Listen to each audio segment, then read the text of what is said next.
साथ लोग बिठाए हुए हैं, बताइए, छोटे छोटे बच्चे हैं, सबकी जिंदगी खतरे में डाले हुए हैं। बाबू, आप लोग जैसे एडजस्ट हो एडजस्ट कर लीजिए, और आप आगे से हेलमेट लगाइए और ऐसे बिल्कुल मत कीजिए, समझ गए? ऐसे मत कीजिए, आप स्वयं समझिए ना इस बात कि आप गलत कर रहे हैं।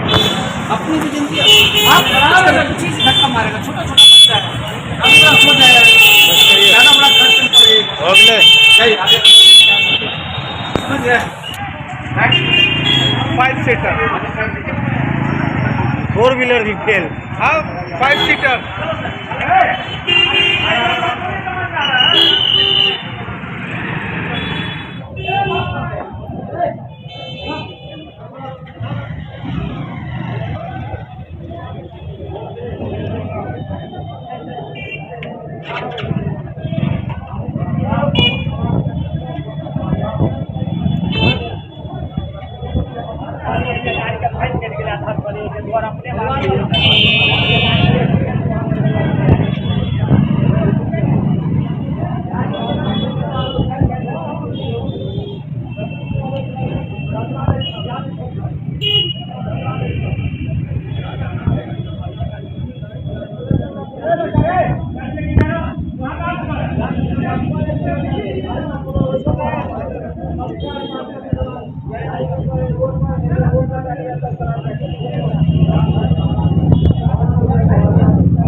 किया बाबू भैया वाला गप कर छियाओ ना, वहाँ यो ना